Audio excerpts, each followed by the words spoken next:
Halo, assalamualaikum warahmatullahi wabarakatuh. Kembali lagi bersama Mamang, dan di video kali ini Mamang akan sedikit cerita-cerita simple, cerita-cerita enteng dan menarik lah pokoknya ya. Jadi di konten sebelumnya banyak banget kawan-kawan yang bertanya di kolom Instagram, kolom komentar di Instagram, DM, WA juga ya kawan-kawan. Nah itu banyak banget nanya ke Mamang, Mang, untuk modal awal membuka bengkel idealnya punya uang berapa baru bisa buka bengkel. Nah, di sini Mamang akan jelaskan beberapa langkah-langkah pada saat kita ingin memulai usaha di bidang otomotif, khususnya di seperti ini ya, di onderdil atau suku cadang kendaraan bermotor. Pertama-tama memang kita harus memiliki modal, udah pasti ya kan. Tempat itu udah pasti, dan juga niat yang udah pasti. Itu tempat, modal, dan niat itu udah pasti banget lah pokoknya. Nah terus langkah pertama mungkin kawan-kawan bisa lihat lokasi sekeliling kawan-kawan seperti apa, tempat di sekeliling kawan-kawan, apakah di sekeliling kawan-kawan itu banyak motor metik atau banyak motor batangan, bebek, atau yang lain. Nah, saran Mamang, mungkin kawan-kawan ada baiknya ngambil spare part atau kebutuhan-kebutuhan motor yang sifatnya universal ya, seperti oli, busi, ya kan, ban dalam, ban luar, terus masih banyak lagi ya yang seperti penbel matic, terus oli gardan, oli samping, yang seperti itu aja ya, yang mungkin seperti di belakang Mamang nih ya, banyak nih. Ini adalah barang-barang yang fast moving, barang-barang yang cepat laku. Dengan berjalannya waktu, kawan-kawan bisa meraba-raba nantinya. Kadang-kadang orang yang datang ke tempat kita itu, Mas besok adain dong handle rem ya kan, terus body lampu misalnya kayak gitu-gitu. Nah itu biasanya akan teraba pada saat kita udah mulai berjalan buka toko atau bengkel ya. Nah di sini kawan-kawan harus siap dan cepet tanggap pada saat momentum itu datang, adain itu barang, dan nantinya itu bengkel kita akan terbranding sendiri. Dan saran Mamang juga, kita harus main yang part-part original ya, atau seperti oli seperti ini nih ya, banyak, karena oli ini sangat sensitif sekali ya menurut Mamang. Oli ini banyak banget yang palsunya, banyak banget yang KW-KW-annya, karena dari oli itu untungnya sebenarnya tipis ya, paling 1000-2000 perak, 3000 perak paling banyak aja ya. Dan dari maka itu banyak banget pelaku-pelaku yang memasukkan oli-oli bekas ke botol oli yang original. Nah mungkin kawan-kawan bisa lihat oli original seperti apa di konten Mamang sebelumnya, ada, bisa disimak di situ. Dari mulai Federal, Shell, Castrol, itu pasti ada identifikasi lainnya yang menunjukkan bahwa itu benar-benar original. Nah itu saran Mamang mungkin ya. Terus saran lain dari Mamang adalah untuk besaran biaya yang harus kita keluarkan dalam sebuah bengkel itu sangat relatif banget ya. Tergantung dari lokasi, tergantung dari tempat, ruko yang kita punya, toko yang kita punya, dan tergantung dengan konsep yang kita punya ya. Jadi untuk konsep-konsep yang minimalis, satu etalase ya kan, 2 rak, 3 rak, itu mungkin berada di kisaran 50-30 jutaan. Dan kembali lagi, 50-30 juta itu kalau kita jadiin spare part itu nggak begitu terlihat ya. Makanya kadang-kadang banyak yang ngakalinnya dengan dus aki kosong gitu loh, terus ban-ban bekas yang terus digulung, oli kosong yang dipajang-pajang.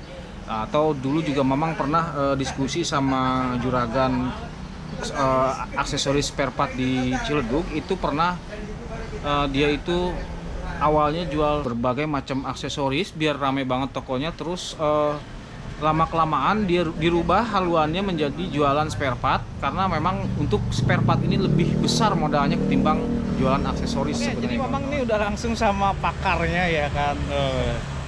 Kenapa Mamang sebut pakar? Karena yang sering Mamang bilang beliau ini udah tahu banget lah dari nolnya ya kan, sampai sekarang kan 2 ruko. Nah ini tuh jadi banyak tuh Bos Wing mau tanya ya kan, kira-kira kalau untuk bikin bengkel itu ada apa sih namanya, saran atau tips tertentu nggak? Bikin bengkel. Toko spare part gitu. Caranya sih strategi tempatnya, yang penting niatnya dulu. Niat ya, niat, modal, sama tempat ya. Tempat ya. 3 hal itu yang wajib gitu ya. Iya. Kalau saya juga dulu niat dulu. Niat dulu. Kalau modal di spot belakangan. Iya. Yang penting niat dulu. Tapi kan Bapak beda ya, punya lubang sendiri ya kan. Si pinter-pinter lah Iya, pinter-pinter apa? Bergaul ya. bergaul. Betul. Nah, yang ketiga hal ini niat, modal, dan tempat sebenarnya ya. Itu mutlak buat Mamang dan mungkin itu jadi syarat wajib ya. Iya. Nah, terus ada yang nanya nih, Bos Wing, butuh modal berapa sih untuk satu tempat toko aksesoris itu? Spare part ini? Kebanyakan kalau ditelepon sama orang pasti nanya, Om luasnya berapa? Luas bangunannya kan, tempat biasanya menyelesaikan luas bangunan kan, barang. Betul. Kalau dia luas, barangnya Kita cuma barang satu kecil, box, kayaknya sepi malah ya. malah kelihatan sepi. Malah Betul. karena kita bilang kalau modal dikit bikin kecil aja dulu tokonya, biar Nah, kelihatan rame. Untuk melebarnya entah gampang. Jadi kalau misalkan dia ada modal, biasa luas tanahnya segini, kadang-kadang nanya, butuh modal berapa nih Om? Saya ada dana segini, cukup gak? Nah, saya bilang biasanya sih kalau buat ngeramein biasanya yang laku pas moving kayak ban-ban dibanyakin biar kelihatan penuh. ini face Kayak moving apa? ini termasuk ban, oli ya, Iya. klaher kayak gitu-gitu. Iya. Busi. Udah lumayan. Iya. Jadi kebanyakan kalau cuman 3 kali 5 biasanya itu biasa 70-80 juta itu biasanya orang belanja. Terus kalau udah 5 kali 10, 5 kali 12 ya sesuai keuangannya aja biasanya belanjanya. Oh. Lebih. Jadi intinya untuk modal harus dilihat dari lokasi ya. Iya. Luas bangunannya berapa, Kira-kiranya dia cepet muter apa enggak? cepat muter apa enggak? Kalau di tempat di gang-gang kecil, gang-gang ini ya biasa-biasa aja belanjanya. Ya. Ya 5-10 juta pun cukup. Benar, betul. Tentunya kalau 5 juta pun sebetulnya bisa kalau online ya. Iya. Apalagi online itu bisa sebenarnya. Bisa. Gitu, kawan-kawan. Luas tanahnya dia gede, mau jadi langsung jadi grosir. Biasanya yang pertama banyakin koneksi dulu. Koneksi dulu, betul. Koneksi artinya koneksi keuangan di mana, cara ngambilnya gimana. Betul. Pengalaman. Nah, terus nah, Kalau terus gimana? syarat-syarat yang biasanya yang ada yang udah nih, yang pertama kali orang mau buka usaha, dia modal ada, tanah ada, bangunan ada. Nah, itu apa yang Dia nggak bisa, gimana tuh? hanya basicnya dia nggak ngerti. Basicnya nggak ngerti. Biasanya orang daerah pernah ada orang kesini, orang Blitar, saya suruh nginep sini dulu 2 hari 3 hari. Ya dia mau tahu tidur di mana, saya nggak mau tahu. Yang penting bapak pagi-pagi kesini belajar. Nah, Belajar, dia perhatiin, dia nekat buka, baru dia buka.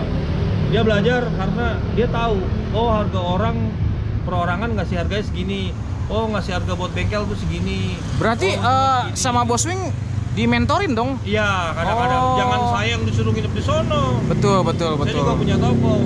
Ya, kecuali dia mau mentorin saya buat bayar gaji toko saya. Iya. Saya mau nginep. Mau.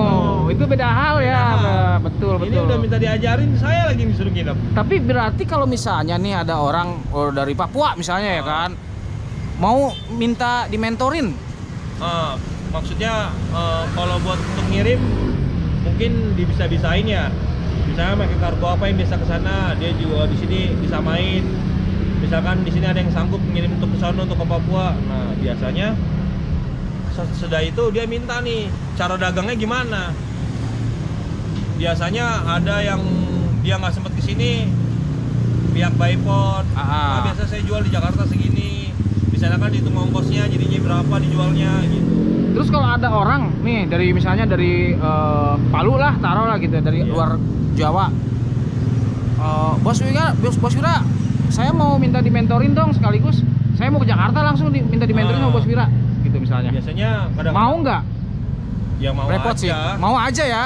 Cuman kan dia hanya mentor kan, artinya gitu kan dia memperhatikan saya cara jual. Iya, memperhatikan dulu di sini jual ya Kira-kira kan. kalau udah bisa, udah yakin dengan bisnis ini ya terjun langsung. Terjun langsung. Nah, udah belanja aja. Dan lagi pula enaknya di saya pakai perjanjian gini mas. Misalkan kayak ban perjanjian 3 bulan atau 6 bulan nggak laku bisa pulangin. Oh. Dengan harga Dengan harga yang saya kasih. awal dia beli Awal ya. Saya kasih ya. Betul. Cuman kalau oli kebanyakan saya nggak berani karena mesti saya cek dulu. Oli itu sebab oli itu riskan. Sensitif banget ya. Udah minta tangan. Kalau kampas rem segala macam masih berani. Kampas, rem, ban segala macam masih berani ya. Dibalikin lagi masih berani. Cuman kalau buat oli yang variasi-variasi saya nyerah. Jadi ini seperti ada sebuah jaminan kalau memang barang-barang yang nggak laku waktu kawan-kawan mulai belajar, nggak apa-apa kalau mau dibeli lagi sama kita ya. Iya. Dengan syarat memang harganya harga yang waktu pertama Oke, yang pertama beli. dibeli, dan juga apalagi kalau di Papua atau di mana itu ongkos kirim ditanggung sama kawan-kawan sendiri. Kita mau terima bersih aja deh kan. Iya, gitu. biasanya kalau kita kan karena di sini kan lumayan yang beli. Jadi kadang-kadang untuk kiriman segini saya juga menyesuaikan. Kargo kadang-kadang tutupnya jam 4. Iya, betul. Kita harus nyampe sana jam 4, sedangkan di sini masih rame. Kadang-kadang kita mentingin yang di toko dulu. Betul. Ibarat kata, jadi misalkan orang Papua punya temen di sini, temennya lah yang belanja di sini. Itu biasanya. Temennya yang ngepak di sini yang ngirim langsung ke kargonya. Oh. Kalau kita disuruh ngirim, oh mas kirim ke kargo jam segini, kirim ke sini jam segini. Kadang-kadang kita di situ.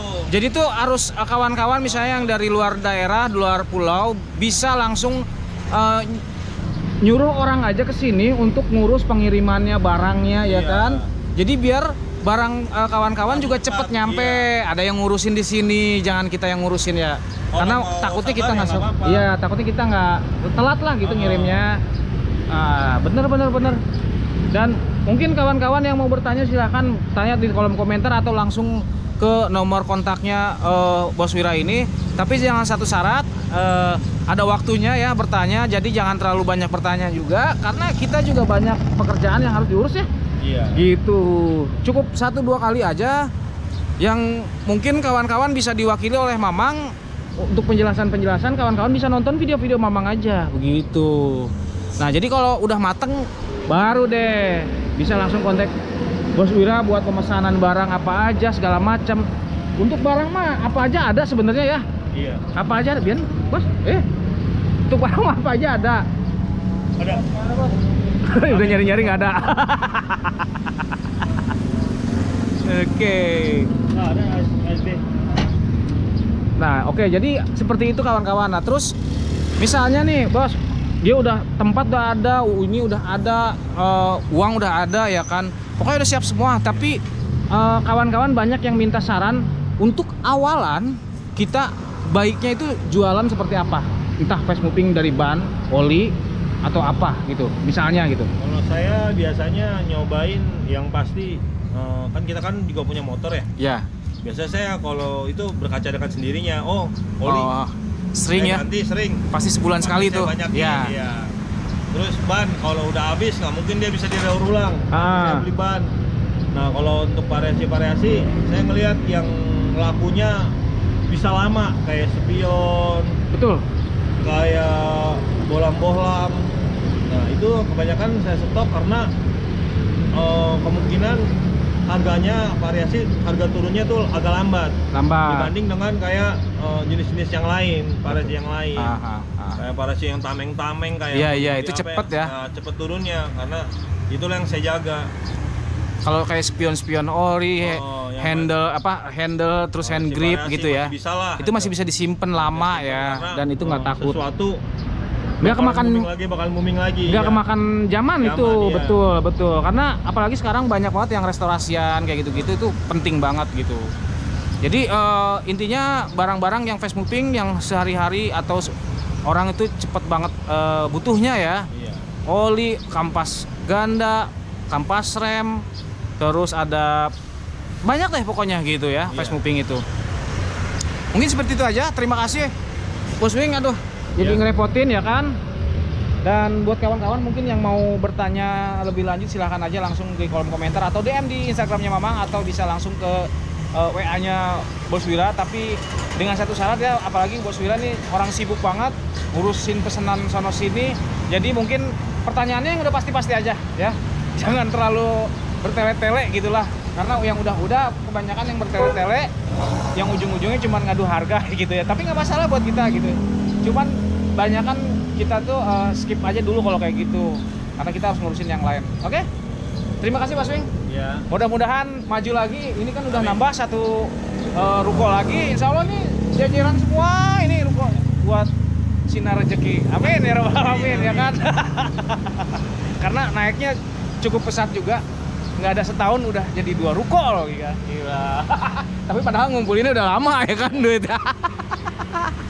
Oke, jadi seperti itu. Nah, mungkin pesan-pesan buat kawan-kawan yang mau memulai bisnis-bisnis spare part atau underdeal motor, intinya pelajari dulu ya kan kalau belum ada basic, terus pelajari juga sekeliling, dan nggak usah takut, nggak usah ragu. Kalau udah tekad bulat mah gas aja, dieksekusi aja lah gitu.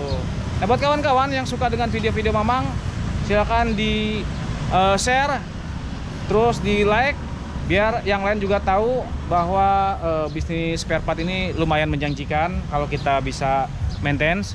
Terus yang tidak ingin ketinggalan video-video terbaru dari Mamang, silahkan dinyalakan loncengnya, terus di subscribe ya. Nyalakan loncengnya ya, jangan sampai enggak ya, biar nggak ketinggalan video-video terbaru dari Mamang. Terima kasih Bos, terima kasih. Assalamualaikum warahmatullahi wabarakatuh. See you next video.